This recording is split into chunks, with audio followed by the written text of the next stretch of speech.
Hello, Ariari Fushimitsu here, and welcome to Let's Play Ape Escape 2, Part 8. Now it's time to go after yet another boss, the White Monkey this time around. Isn't Spectre already the White Monkey? Here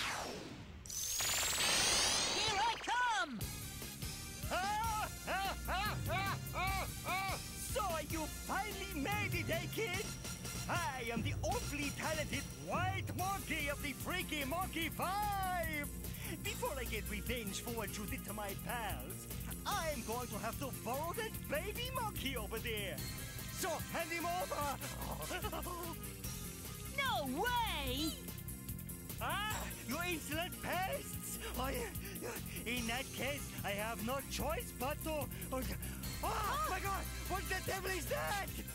But there's nothing there. Hitachi! It's right here, kid! This little guy is so friendly with you.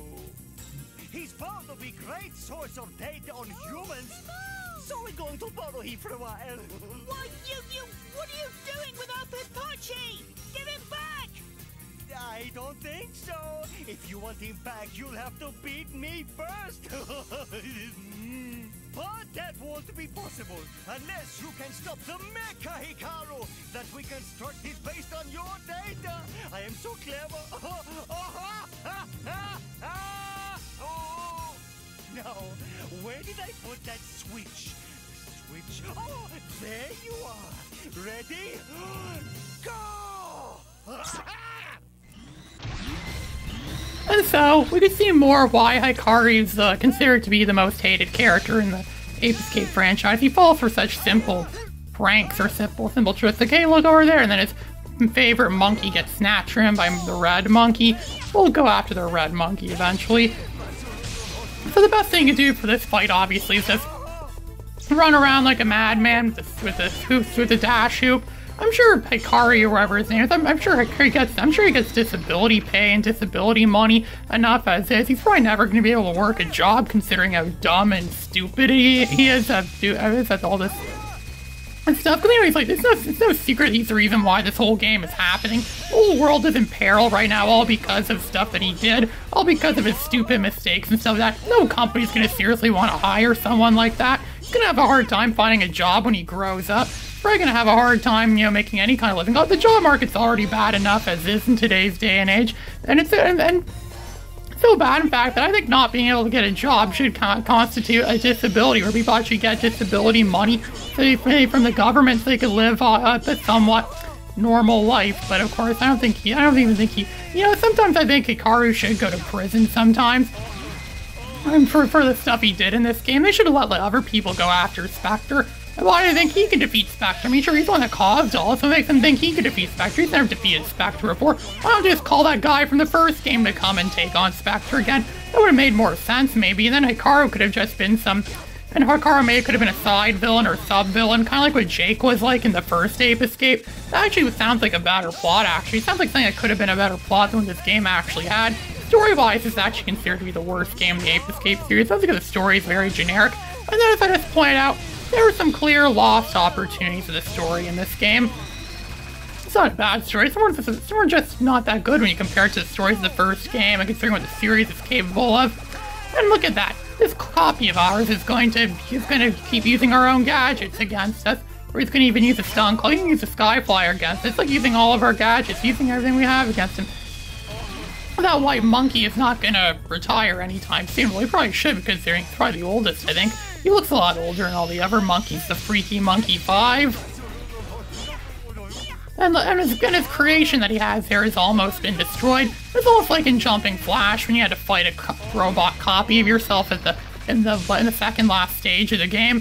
But of course, they don't want to just make that simply as that. They could have just made a clone of Hikaru and having to fight him, but no, they didn't want to do that. They actually want to make a unique robot boss based on him. I've seen a few parallels from this game in Jumping Flash sometimes. I think some of the people who made Jumping Flash later went on to work on games like these. Especially because Jumping Flash was defunct by the time this game came out. Because Jumping Flash hasn't had any American released games since 1996. Hasn't had any games at all since 1999. Nothing, I tell you. Do you hear me? All we have to do is transfer the human data from the baby monkey into the lethargy laser. Oh. Lethargy laser? We'll just go and capture this sucker and get it over with. There, white monkey's been captured by us. And so yeah, I spoke of this thing called a lethargy laser. I wonder what that could possibly be. Surely it's not a giant laser it could be used to destroy the world, could it? Is that what it could possibly be? How original. The lethargy laser. What a terrible invention. We must stop Spectre's mischief at all costs. Yeah, they keep saying, oh, lethargy laser, ooh, must be something really bad. Ooh, they're not even telling us what it is. How do we even know it's a laser at all? How do we know it's not just a clever name for something else or something else? You know, there's all kinds of things called the lethargy laser. It could just be a simple laser pointer used to pinpoint accuracy to different places in the world, or maybe even on the moon or someplace like that. It could be all sorts of stuff. Oh, look at that. It's a water cannon now. Sounds very original. We're getting a water cannon. That's totally not from any Nintendo game I've ever played before, right? Where you can put out fire with water. No, why would we want to go to the Gadget Trainer? Gadget Trainer's for wimps that don't know anything about Ape Escape. Cool people don't need gadget training. Cool people just skip the training and go straight to the game. But I'm probably going to say cool people wouldn't even be playing this game at all. Come on, seriously, the cool kids in 2003 play games like these. That was around the time Call of Duty and stuff like that was coming up. I'm sure the cool kids in 2003 would have rather spent their time playing games like that rather than stuff like this. Only nerds. Some people would say that nerds play stuff like this. I don't know, I guess you could call me a nerd sometimes. I never liked Call of Duty that much or Grand Theft Auto or anything like that. Why don't you rather play a game like this than any of those games? I mean, sure, I have to edit Grand Theft Auto games, and just the other day I got a job offering to work on Grand Theft Auto 6, but it's most likely going to be a scam. I was making bets with a friend of mine on Discord that what game is going to come out first, Grand Theft Auto 6 or Ape Escape 4. Right now, it's looking like Grand Theft Auto 6 is going to be the next game to come out before Ape Escape 4 comes out. Ape Escape, the series, has been mostly defunct. Sure, there have been games in the series since Ape Escape 3, but most of them have just been like the spin-off games and things like that, and not really any games like the main core franchise. So yeah, and Grand Theft Auto right now is way more popular than Ape Escape's ever been, and Jumping Flash has it even worse, because there haven't been any Jumping Flash games since 1999, as I mentioned earlier, and the series has been officially defunct since 2000, I think. And I'm not sure what came out first, but I remember in Japan in 1999 there were two Jumping Flash games. One of them was Jumping Flash 3, which is like the third game of the Jumping Flash trilogy. You pretty much have to play as Robert and do chores for everyone.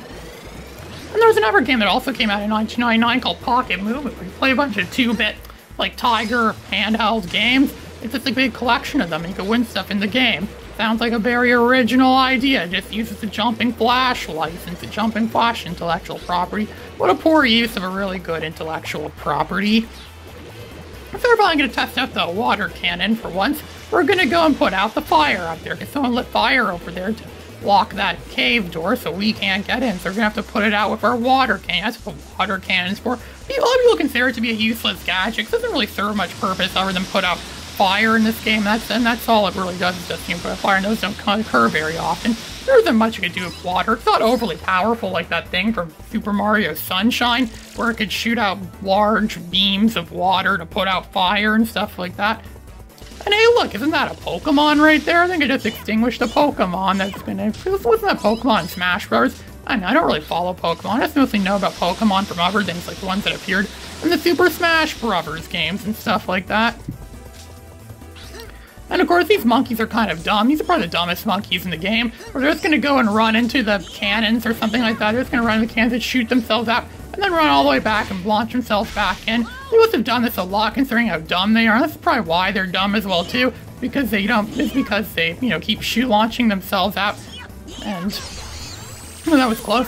They keep launching themselves out and shooting themselves and blasting. What are they trying to do? They're trying to go into a different dimension or something like that. They're probably heading for a different dimension, maybe, or something like that. Like what Chris Chan did that one time, where he smashed his head into the wall several times, thinking he could break the iron curtain between this dimension and some other dimension. Yeah, I bet there's a multiverse in Ape Escape. I bet there's other universes that exist in the multiverse that Ape Escape is set in. I bet there's other things.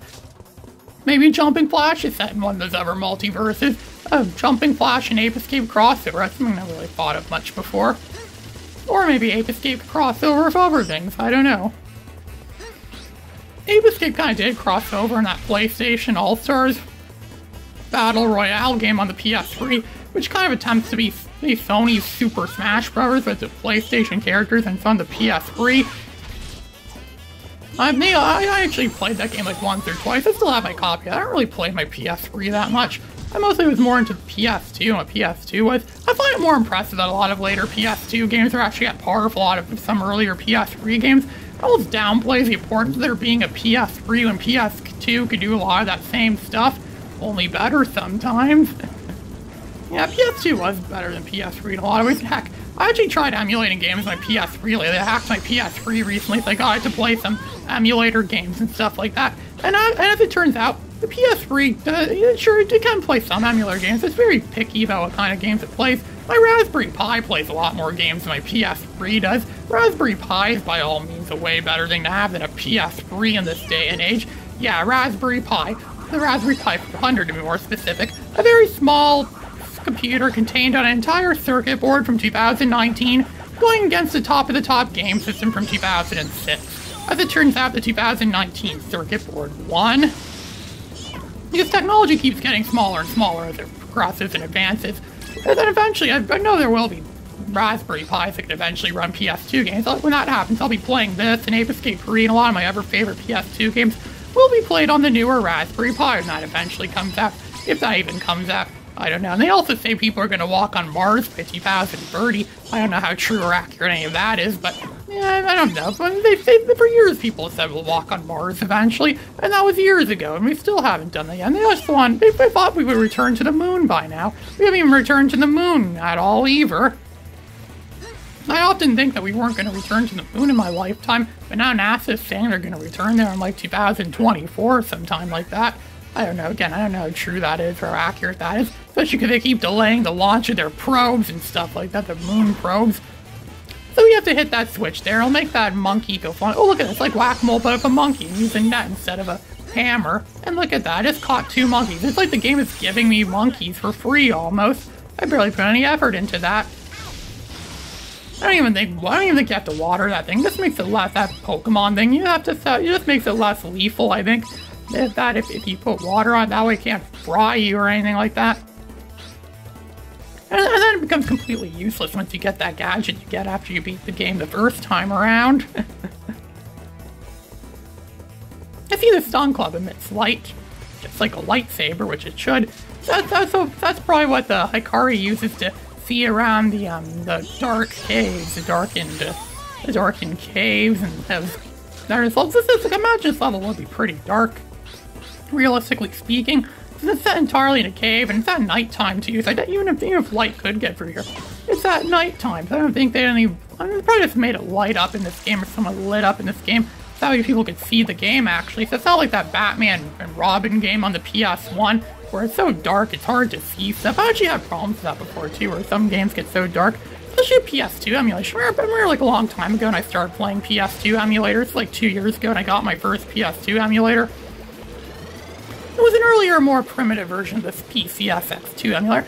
I remember playing Star Wars Battlefront 2 on it, and I couldn't see the game at all because of how dark it was. So dark you barely see anything. You have to play in an extremely dark, dim room in order to make heads or tails of anything on the screen in the slightest. And then most of the games I played are very jerky and it worked very well. This new emulator I have is pretty good, but it crashes quite a bit actually, especially if Ape Escape 3. It crashes a lot of Ape Escape 3. It's never actually crashed with Ape Escape 2 yet. I've played Ape Escape 2 a lot in this emulator, so that's actually saying a lot. I'm probably going to use the same emulator for when I do my Ape Escape 3 Let's Play, which will be pretty soon. Okay, I can see another classic pop culture movie reference right there. Culture referencing right there.